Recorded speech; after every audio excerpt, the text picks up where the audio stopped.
It's really growling. Yeah, it's unscripted, so it's fine. How mortifying. I just feel for you. How hungry are you? Not that hungry. Okay, good. I'm just It's checking. As long as I you're not think that it's a hungry, I don't nerve think thing. it matters. It's fine. We could use it like in the beginning. You know MGM when they have the lion in the beginning, that roars. We could use that in the beginning exactly of the what podcast. it is. Yeah, it's just my inner lioness. Like, yeah, I love that.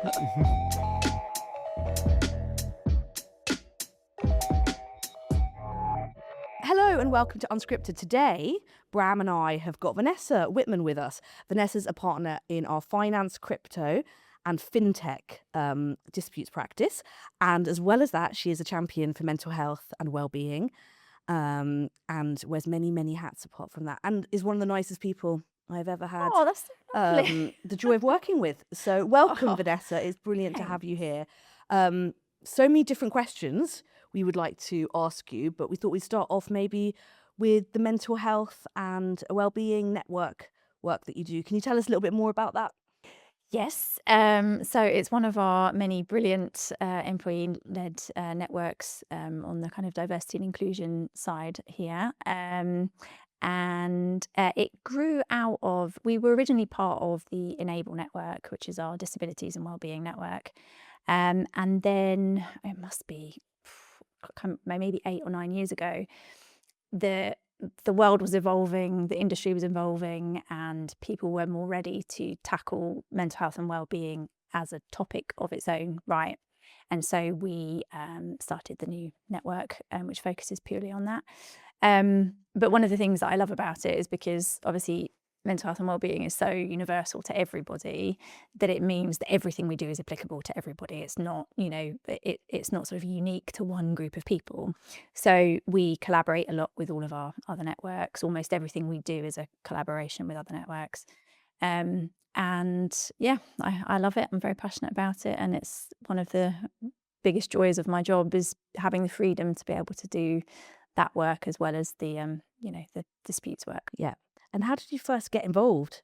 How did you first discover the joy? So, well, actually, I think I have probably been talking about mental health since the day I started work here 20 years ago now as a trainee. So 20 years ago, the workplace was very different. Obviously, we all wore, I'm wearing a suit today, but it's actually quite unusual.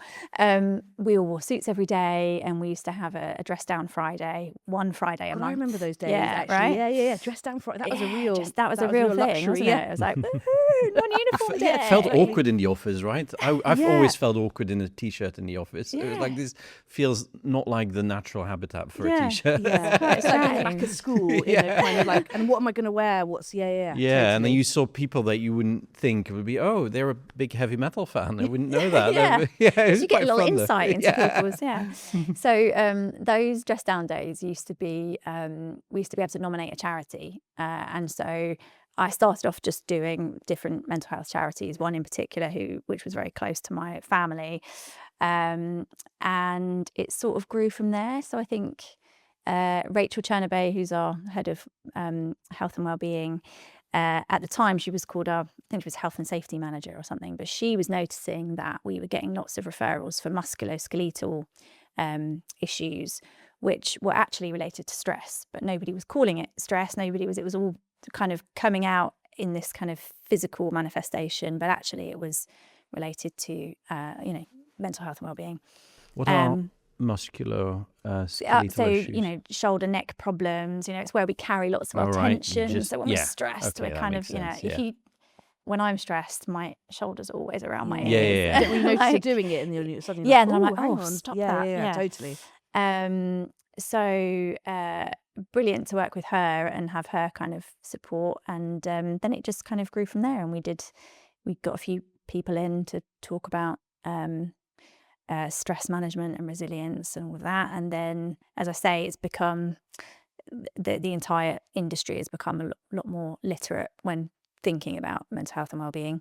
And so it's become easier in a way because now everybody kind of wants to talk about it and recognises the importance of it. But it was always crazy to me that we weren't thinking about it more, because if you're an athlete, you dedicate all your time to looking after your body and feeding your muscles properly and thinking about your routines. And if you're a lawyer or you're in a professional services firm, it's your mind which is doing all the work. And the fact that we for so long completely neglected our own minds, and we weren't thinking actively about how we look after ourselves, it was a bit mad. So Is that one of the big ones, the stress in the firm? Is that one of the biggest themes that you see around mental health, or is well, it? actually, the biggest theme in recent years has been around anxiety. So, and I think that there have been quite a few studies that suggest that lawyers in particular, but also professional services generally, attract perfectionists. They attract people who are very high achieving, and that's can be very closely related to anxiety. And it's a competitive industry, so it's kind of a bit of a sort of perfect storm, I suppose. So yeah, anxiety is something that comes through time and time again as an issue. What is the difference between stress and anxiety? So stress is more that you kind of feel overwhelmed and you're running on empty, right, in your tank, and then anxiety is more that you're uncertain about Anxiety is the a future. kind of I mean, I'm not a doctor, but it's a sense of extreme worry or concern, or ruminating. Exactly, yeah, that sort of constant worrying about things. So. Yeah. I guess it's also, I mean, a bit of anxiety and a bit of stress is part of probably like the human condition, but it's when it starts When it tips over into exactly, crosses over into something that feels unmanageable, overwhelming, affecting your ability to function or just sort of have a basic level of happiness, I guess. Yeah. Right. Yeah. I think what it does is stress and anxiety takes you into the fight or flight or freeze mode of your system, which is a very good thing, because it means that if there's a tiger running at you, you run. But I think our bodies aren't built to stay in that state. Yeah. And I think stress and anxiety, then you stay in that state and you're burning, your cortisol levels are actually burning up Exactly your that. insides, really, aren't they? It was. I'm just thinking about how you answered the question, and you sort of framed it in quite a positive way about looking after your mind and the positive things that you can do, rather than sort of waiting for it to maybe overwhelm you. And I'm just wondering, how do you? You're a partner, you've got a family. That's pretty full on already. How do you look after your mind, or what have you seen around you as being really effective ways of looking after your mind? So I think gratitude is really important. I try to proactively sort of remind myself, make lists of the things that I'm grateful for. I'm quite, I'm sort of practicing mindfulness I don't sit in a room and meditate. I find that actually quite stressful, weirdly. but when I'm out and about, noticing things that, it might just be a flower on a tree or something, but taking a minute to notice and appreciate that actually can really shift your mindset. So I practice that. Exercise, I mean, it's pretty, but physical exercise is one of the best things for your mental health. So I try very hard to stick to that sometimes. What's your exercise of choice? So, well, I've recently got into spin classes, which, and I've found a really good instructor who, I do not do well with an instructor who beats me up and tells me I'm not working hard enough. That I'm like, no, I'm not here for that. Yeah. I can't handle it. But this one instructor is so encouraging and supportive and reinforces all of the good stuff you're doing. Well done, you got up this morning. The class is at 6:45 in the morning, so it's an early start. You deserve congratulations for that. Yeah. But I come out of that class. This is making me stressed. The idea of a 6:45, yeah. But she's so good at that, and it's almost as much about her kind of support and stuff and the messaging that she's giving as it is about the endorphins that you get from the exercise. That's great. And something I've newly discovered is aqua aerobics, which I thought was like an old lady exercise. I'm up for it, but retro, I was sort of scheduling it for later on in my life, but now seriously, if you find the right instructor, I was shocked the first time. I was like, I fully went in thinking this will be a walk in the park. Oh, I'm relatively fit, it'll be fine. And my goodness, I was With wrong. the resistance of the water, I imagine. Yeah. Use like underwater dumbbells, and so you're using resistance of the water, and it's a bit silly and it's a bit fun, but it's Does it have music? Yeah. What, sort of like 90s. Yeah, dance, it's quite great. It's great. Bit, The music is a big thing for me as well. Actually, thinking about what I do, I use music a lot. I've got lots of different playlists. If I'm a bit stressed out, if I'm angry, I've got an angry playlist. I've got a chilled playlist. What's on your angry playlist? Actually, quite a lot of 90s, like Rage Against the Machine, Foo Fighters, Philosophical, yeah. bit of that, yeah, I yeah. like that. So Yeah, Foo Fighters, yeah. yeah, One of my best gigs I've ever been to was a Foo Fighters gig. It was Love very, it. very Yeah, good. I can't do music in the workplace. Like, I need silence, like old-fashioned silence when I'm working. But I know lots of people who do listen to music while yeah. they're drafting away. So And lots of people now, actually, I see a lot more people using headphones in the Yeah. workspace. Obviously, we open plan, and it's difficult to get that right for everybody. Yeah. And it's really interesting thinking about the well-being of our people, that we're such a huge spectrum of people who, cope differently in different environments. And how do you get an environment right that suits everybody and brings the best out for everybody? And yeah, I find it quite comforting in a way that you see more people now doing what's right for them. So, I'm going to put my headphones on because I need to either block out the noise, or I need some other input so that I can focus Yeah. properly. And I think that's what's, great about CMS, actually, is I think we are quite good at encouraging people to look after themselves and do what's right for them. And I like to think we have the right kind of culture and environment that people feel able to do that and safe to do that. Yeah. You mentioned a lot of proactive things you do, like listening to music and gratitude journal and exercise. Do you reckon that's the key to mental health, is really actively working on it, rather than whenever you're not feeling great, then doing one thing, and then that's probably not the way to approach it, right? That's it. Like I think if we think about fitness, right, we think of a physical thing, right? But it's proactively trying to look after our hearts and our bodies and we don't think about fitness, mental fitness, in the same way. Like, people don't, a lot of people, when I say, oh, I'm really passionate about mental health and well-being, they think that that's about mental illness or ill health. That's what they think about when they hear the term mental health. And of course, that's a very big part of, why I do this work. But there's so much more we can do to be proactive and to look after and protect ourselves from those things. Life throws stuff at us Yeah. that can be completely left field, and you don't know what's coming your way. And, we as humans have to be incredibly resilient. And if you just look at everything that's going on in the world at the moment, there'll be lots of people in this building who are really impacted by world events. And that's really tough to deal with. If you're kind of already got good habits in place and you're proactively thinking about how to protect yourself and how to kind of build that resilience and mental strength, you're much less likely to find it all overwhelming when something big like that happens. You have a good base level, basically. Yeah, exactly. I mean, you can't protect just like physical illnesses. Sometimes some people get very unwell, and it's not their fault. It's not because they weren't looking after their minds. But for everyday stresses and everyday kind of, how do we cope with the job? How do we be our best at work? How do we get the best out of ourselves and each other? A lot of that is about, thinking more proactively. And I'd love to see people doing more, good things for themselves. Yeah, you mentioned sort of you've been here for 20 years and how much has changed, and it made me think about it's also coming up for, it's just turned 20 years for me. And yeah, the world has changed so much. Was there a turning point in the office where you sort of realised that this is something that you wanted to have, mental health, well-being was something that you were going to integrate into your leadership, into your like the workplace, if you know what I mean?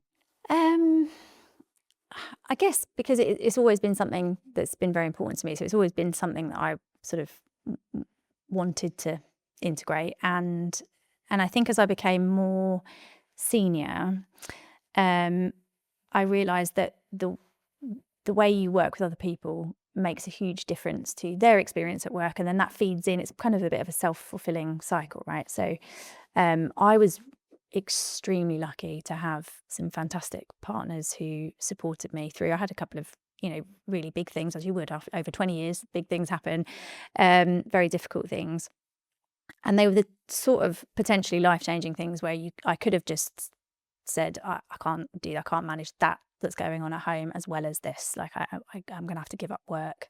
I have to, and it was because I was supported so well through those things that I really thought, do you know what, that makes an enormous difference, the way that your colleagues and your line managers will support you through something difficult. tells you everything you need to know. That's probably why I've been here for 20 years, because I felt so well supported, and also supported in being able to do this work around mental health and wellbeing, right? There were, and for a long time now. So lots of law firms now are talking about this, but I think we were one of the first to really take it very seriously. I'm so interested to hear, imagining people are listening thinking, what was that support? What was it that those people did for you that made it easier? It's quite hard to be very specific about that, because it was much more about how they made me feel. Yes. And I was not rushed to come back. So one particular, I lost a baby during a second I'm really sorry. trimester, and that was really, really hard. And there was absolutely no pressure to come back quickly, but they were checking in. Are you okay? Is everything all right? When I came back in, people were very sensitive and very kind, and didn't ignore it. I was really worried I was going to walk back into silence, and people were, because it's very difficult. People are very awkward about those topics. Yeah. But I remember one partner came up to me and said, Vanessa, I'm so sorry. She was real, and I want you to know that we're all thinking of you, and if you ever need anything, I'm here. And this was a female partner who was pretty scary woman at the time, actually. But she, in that moment, she was so human and so sensitive, and I really felt like she understood. And that just, made me feel so much more comfortable coming back into the workplace. And it's that openness, I guess, right? I'm feeling a bit of connection probably in that moment, in terms of being understood. I've currently have a baby in the second trimester, as it were, expecting. So I can completely relate to how that would feel. That'd be devastating. You mentioned coping with world events, and that is particularly relevant at the moment with the world. Everything that's going on. Is there anything that you do for yourself at the moment to deal with that? Like ignoring the news, or maybe watching more of the news? I don't know I limit the news a lot. So I used to read everything, and and it was actually when I had my first daughter that I found myself, I don't know, something shifted in me, and I was suddenly much more sensitive to bad news and to and I was thinking a lot about, again, I guess this proactive thing about fitness and wellness and what we do, and consumption. And we think about what we consume, what we eat, whatever, but actually we're consuming so much information and so much, and especially now, right? It's thrown at us from all angles. And I think that can become very overwhelming and quite addictive if you're not careful about it. So I'm quite careful about what I read and where I read it, and and I'll sort of have fixed times where I'll let myself look at the news, but then I try to kind of ignore it for the rest of the time when I'm because it's always there, right? And you could become obsessed very quickly with. It's tricky, isn't it? Because it generates anxiety, and I think as a result of anxiety, you want to find some control. And actually checking the news to see that things haven't gotten worse is a sense of you're trying to gain control over a situation that you don't have control over, right? So I think it's probably also telling yourself a little bit, I don't have control over this, whether I check the news or not. Because that is definitely something that I tend to do when I see a lot of this happening. I think, well, if I keep up with the news, it will all be somehow I feel more involved or something. But there's that thing about control. You can't control what happens in life, but you can control how you react to it, and that's something that I come back to a lot, because there is that thing that there's so much outside of our control. There's whether that's stuff going on in your family or your work or your clients or massive world events. There's nothing that you or I can do, sadly, to fix what's going on at the moment in the world. But what can I control? So I can check in with colleagues that I know might be particularly impacted. I can try to remember to be kind to everybody, because you don't know necessarily who's impacted and in what way, and I can limit what I'm reading so that I'm not becoming overwhelmed by it. I mean, that's all, theory. So the practice sometimes is different, right? Yeah, on a good day, that's how you'd like to do, but some days are not good days, right? Yeah. I was thinking also about, the kind of work that you do. My stomach rumbled is your tummy massively rumbling? then. Did you hear that? Did you not have Sorry. a second breakfast? That's the key, especially on a Monday. So thinking about like crypto and fintech, they're such fast moving industries and sectors. How do you kind of keep up to date at the same time as managing to find the time for everything else? Well, it's a challenge, right? Yes, and I like can it is, imagine. like it does change all the time. Yeah. And I guess coming back to the anxiety thing, there is a bit of my brain was like, what have I missed? What have I Yeah, missed? You know. But I guess that's why we've got great teams around us, and we've got people who are, my team in particular, are really good at knowledge sharing and like, have you read this? Have you seen this? Have you done? So that's another great thing about being in a team, which is really supportive. We all want each other to succeed, so we're not hoarding information to be the one who knows the thing. Yeah. But there's new regulation, there's new cases every week, there's new tech constantly coming through with new risks and new disputes angles that it is impossible to be on top of everything all the time. But how did you get into those topics? I mean, they're quite, on paper they seem quite, and disputes as well, right? It's quite antagonistic. It seems quite far away from like mental health and well-being. Maybe it's where I don't know, maybe that's my outlet. My work is my we all have, I guess, different parts of personality, but how did you get into it? So well, going right back, I mean, I think I decided I wanted to be a lawyer because as a teenager I was quite argumentative. Quite liked having an argument. And someone said, you'd make a good lawyer. And I was like, that sounds like a good idea. I mean, I didn't know anyone. No one in my family was kind of from a professional background, or, no one had been to uni. So it was quite a leap, but it thankfully has worked out pretty well for me. Yeah, really well. And then, I mean, our team evolved out of the restructuring and insolvency practice. We used to be a larger insolvency practice, and we had kind of contentious people and non-contentious people, and I was on the contentious side. And then that evolved into finance disputes, and then obviously a bigger part of the finance world for the last decade has been around digital assets and crypto. So but it's good, it's great to be in a practice area which is so new and has stuff you think. I was talking to a trainee the other day, and I said, you think after doing something for 20 years you feel like surely you must have done everything, but I don't think I ever do anything twice. Like it's always new. It's fun and terrifying because they're like, what? I've not done this before. I don't know, but I guess if you work in the contentious side of things, then it's even more important that you kind of stay on top of that fight or flight reaction, right? Because you've got the adrenaline of having like disagreements with people or trying to resolve disagreements, right? Although most of my clients are large financial institutions or other large corporates or fintechs, and you might think that's all just about money, and it's not really. But actually, there's quite a lot of human emotion involved in anything contentious, in any disputes. There's a lot of ego and pride, and that sense of wanting to win or wanting to be right, or and so we as lawyers have to obviously argue our cases effectively, hopefully win for our clients.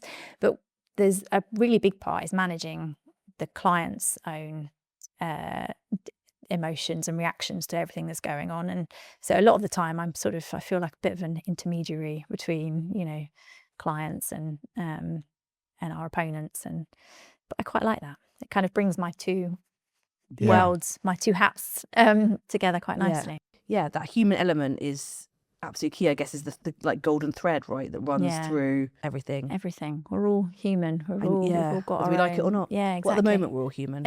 How long for? I don't know. The robots are coming. Yeah, exactly. Are the robots coming? I saw in the news that some of I'm not going to name the company name, but one of the big AIs is expressing some form of anxiety at the moment. Is actually sending out some to their developers saying, I feel a bit anxious, and they're trying to work out what to do with that now. Wow. Maybe that's a sign of what the AI is being fed, right? Because Yeah. it's all just a product of what they're being fed. Yes. So That's true as well. Yeah. If all of everyone feeding that program, that whatever it is talking about feeling anxious and being anxious and everything that's going on in the world, it's just repeating that back. That's a very good point. Yeah. One of the things that came up is the ethical considerations, whether we have an ethical obligation to actually reduce the anxiety of the machines as well. whether So not our own. So not just about ourselves and our No, colleagues, but in because future it's- we're going to be worrying about Yeah, the because well-being of our computers Yes. as well. Well, maybe because if we fix the well-being of the people who Yeah. are feeding in, Yeah, it's like a domino effect. yeah, Yeah, exactly. so- yeah, maybe, yeah. yeah. So if you could just solve that for us, please, we'll be Yes. very happy. Yeah, I like the idea of AI just being a sort of mirror that reflects us rather than its own independent thing. So we right? need to send it positive messages so that it Yes. reflects positive and look messages after back. Yeah, exactly. Exactly. Do you think that's what the next 20 years is going to bring? If you look at 20 years ahead. Terrifying, isn't it? Yeah. Like thinking about, 20 years ago, Yeah. when I started out in the workplace, things are very different. I was still sending things by fax. We had to serve documents by fax. And now I said something the other day to a trainee and they were like, what? Like, they literally couldn't. It was so outside of Yeah. their experience. So yeah, in another 20 years, I dread to think what is the world going to look like? I don't know. There's quite a lot of young people who think when they see they saw a floppy disk for the first time, they thought, oh, that's a 3D printed save icon. Rather Wow. than thinking, oh no, Yeah. it's based on, it's the Yeah, other way yeah, around. The save icon is based on the floppy disk. I think I've still got a floppy disk at home with my dissertation from my Really? undergraduate. Like, Just in case it got a lot. just because it's there. You Yeah. know? I don't know, what on earth would you do with a floppy disk now? How would you even True. read it? It's just, I don't know what you do. Yeah, it's No. just try and eat it. I don't know. That might just be me. We're doing a flagship event for Mental Health Awareness Week here in the building, opening up to clients and externals for the first time, Oh, Awesome. where we are going to be talking about, sounds like it is a very heavy topic, but generational trauma by suicide. oh wow. So we've got a client of mine who lost her dad, me, obviously, and another guy who was introduced to us because he shared a TEDx talk stage with one of our colleagues here, talking about losing his dad, and he made a film. He donated the proceeds to the charity Suicide & Co, which I'm an ambassador of. And this other lady who's a client of ours is rowing across the Atlantic next year with her mum and Oh, her two brothers wow. in memory of Oh, their wow. dad, which is insane. They're raising £300,000 for Suicide & Co. So I think that'll be a very powerful event. But When When is it? the 14th of May. Yeah, so I'll be plugging it all. That sounds like a brilliant event. It will be a really good event. I'm just slightly nervous that people, because it's such a scary sounding topic on paper, I'm pretty sure we can make it, it will be positive. The film is lovely that we're going to show. But I think some people may not feel brave enough to come along to an event that deals with that topic, which is totally understandable. But so it's trying to find a balance where we're trying to reassure people that it's okay. We're not going to. Yeah. Do you reckon it's triggering for people a little bit, maybe as well, or not? It may be, yeah. You can't avoid, if you're Yeah. talking about that topic, it Yeah. will be triggering for some people, but it's also important to But talk. also sometimes it's also, I don't know, I think even if you don't go to the event, the fact the event is happening Yeah. is already a really big Yeah. deal. It's true. Yeah. So yeah, even if you don't have a huge number of people in the room, the impact that of it has, the yeah. event and that people seeing that's happening in the workspace, even if they don't want to be there themselves for whatever reason or can't be there, I think that has a really big impact. Yeah. That's true, actually. Yeah. So yeah, it's Because you normalize just the fact that it's out there, right? yeah, As a topic. Yeah, exactly. And people sometimes don't want, just because they don't physically want to be there and talk about it, I think doesn't mean that they don't care Yeah. and aren't Yeah, affected agreed. by. Yeah, And also, definitely. it helps build the culture, right? You Think Yeah. about that with quite a lot of, say, our environmental or social impact work. That a lot of people are really proud that we do it, even Yeah. if they don't want to be involved themselves or can't be because of work reasons at that specific time. Like Yeah, it's life is important long, just that it's and- happening and- yeah. yeah. So I No, think you're it's a right. really kind of big deal, even if it's not just represented in the numbers, I guess. Going back to the positivity part and sort of looking ahead and hoping that there'll be lots of annoying things that we have to do now that we won't have to do. When I was a trainee, I spent a lot of time doing minutes at midnight, for example, and like summaries of things. And now all that's gone. That's all gone. So that's a positive thing. So you can sort of hopefully do the more interesting things. The Do you work think will there are be any more positive? interesting. Yeah. Yeah, I think so. What gives you hope? Yeah.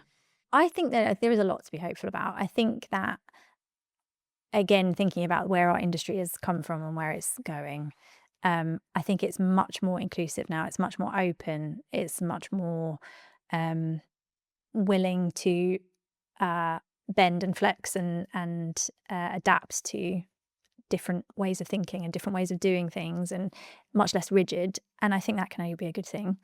And I think that younger generations of lawyers coming through now, again, coming back to the mental health and wellbeing thing, are so much more aware of their own well-being, I think that is only a fantastic thing. It's really, really good. And I think hopefully that means that we will be, as a profession, much healthier and in a better place. I mean, I don't want to do that thing that, putting all the pressure on the on the younger generation to fix everything. It's not that, but it is about kind of recognizing that there is some real progress there on that side of things. So yeah. Do you see a difference through the mental health network in generations? Do you see is it getting better or worse? Because some people say that the younger generation is also more anxious than they've ever been before, but they're also more self-aware. So I think perhaps some of it is that they are more ready to articulate that they feel anxious. Right. And I don't think that suddenly anxiety has got a lot worse. I think it's probably more reported in those generations because they know they feel safe to do so and they can talk about it. Whereas the older generations, it was not spoken about, and it was very much, I remember when I again started talking about this 20 years ago in the workplace, it was very heavily stigmatized and it was kind of a dangerous thing to talk about and people were quite nervous about it. But now we're so much more open. We've got our This Is Me campaign is incredible. So many people coming through talking about all kinds of things, and that creates a safety for people to kind of be more open, name what it is that they're dealing with, and then go and seek support for it. So I think, maybe I'm completely wrong, I don't know, but that's my take on it actually. I think it's just that people are more willing to talk about things now. So that's a good thing, that people see that other people are struggling in the same way. Do you reckon there's a balance to be struck between oversharing and showing vulnerability, or do you reckon that's not really it's something that's in the media a lot with Brené Brown and so on, where it's kind of, where's that balance between just putting everything you think on TikTok? I think it's a very individual thing, right? I think everybody should feel safe to be exactly who they are. And if you're someone who shares, I'm somebody who shares a lot. I just told you about something very big. I talk about my mum who I lost to suicide when I was 16. I talk about her a lot. And I think that's important because it means that I don't have to hide, that I don't have to feel like I'm hiding those things that are very significant parts of my life.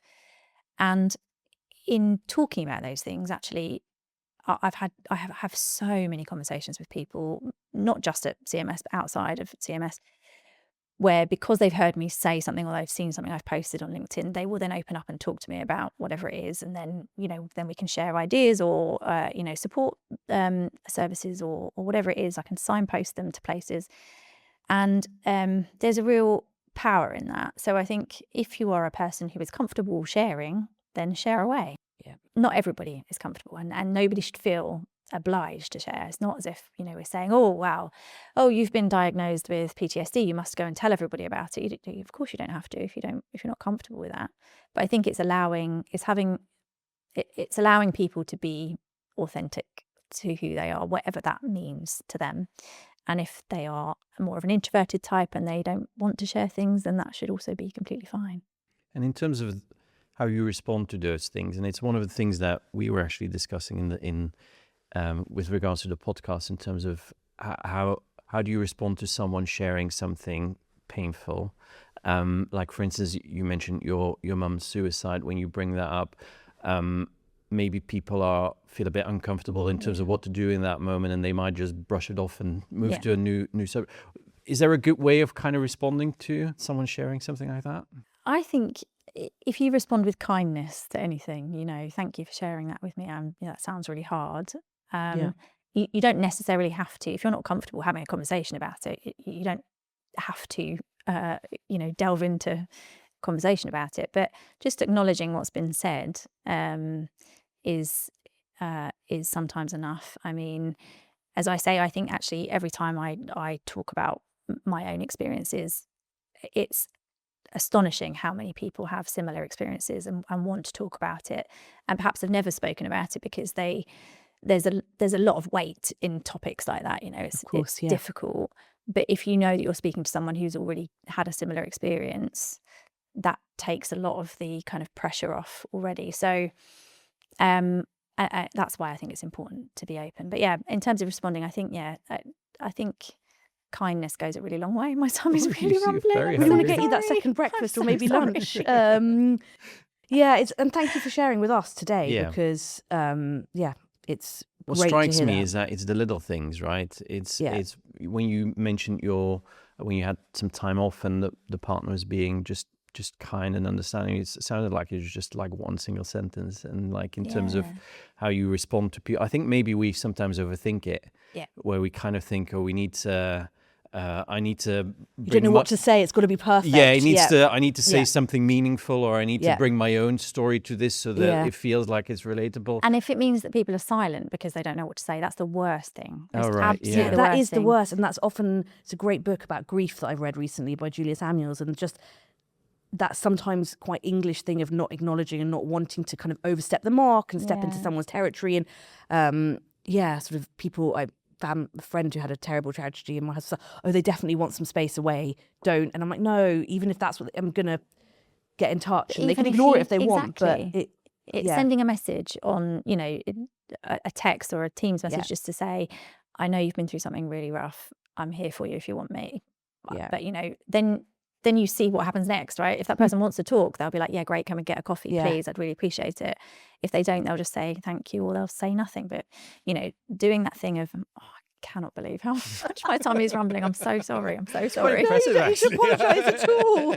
It's really growling. I mean, it's unscripted, so it's fine. How mortifying. I just feel for you. How hungry are you? Not that hungry. Okay, good. I'm just checking. As long as you're not that think it's a hungry, I don't nerve think thing. it matters. It's fine. We could use it like in the beginning. You know MGM when they have the line in the beginning, that roars. We could use that in the beginning exactly of the what podcast. it is. That's my inner lioness. I love that. Sorry, where were we? Acknowledging other people's pain and the importance of just acknowledging it and not worrying about the overstepping. And I think in a business context, that's even harder sometimes, right? Yeah. But, saying you don't need to reply if you don't want to. Yeah, exactly. Yeah. I'm not putting something else on your list that you need to feel bad about or guilty about. Or, no reply needed unless you want to. Just want you to know that I'm thinking of you and I'm here if you need me, or, or not. Totally. But, I think just doing that reaching out. We hear time and time again people who say it's those really small things, and it's not always about a big life event. It's about feedback, and it's about saying thank you for a job well done, or it's those things that they can be really tiny. They take no time out of your day at all, but they make such a huge difference to the culture of a team, or of a when your clients are grateful for something you've done and they say thank you. That's amazing. But how many clients don't say thank you? It's really quite astonishing, and that applies within teams as well. I think we sometimes get stuck in the almost trying to be so polite by actually thinking, oh, maybe I should send them like something, or maybe I should do this or this and this, that in the end you don't do anything because you get stuck in that politeness pattern and then the time moves on, and then you're like, oh, can I still mention it now? And is it awkward? Exactly. And well, it's just Exactly. It's getting over the awkwardness, and it's also a leadership thing, I think, as well, because sometimes it's a confidence thing. Like, I think sometimes it's hard. You have to be quite confident to maybe break out of the normal pattern and say, I'm sorry about this, or I'm just acknowledging certain things, but you have to be vocal about it, even if you don't want to, I think, because it has a big impact, right? Yeah. And it has a big impact if you don't do it as well. Yeah, I think people remember That's part when of the, you don't. yes. Yeah, I think they remember when you don't as much as when you remember when you. Maybe even more so. Yeah. Whether that is something outside of work, a big life event, or it's a big work thing. You've worked really hard on something, and you've given up time to really get something right, and then it's met with silence. That's never a good feeling, is it? So I think it's really important. Well, it's been so wonderful having you, Vanessa. I wish we could talk for a few more hours, but I feel like Vanessa needs some food, though. Maybe. Yeah, exactly. But unfortunately, we've run out of time. I do wish you come back in season 2. Yes, and then we please. can talk Season a bit. 2. Season 2. Watch this space. Thank you so much, and thank you so much for being so open and honest with us and sharing. It's massively appreciated. Thank you. Thank you for allowing the space to talk about it. It's great. Thank you very much. Thank you.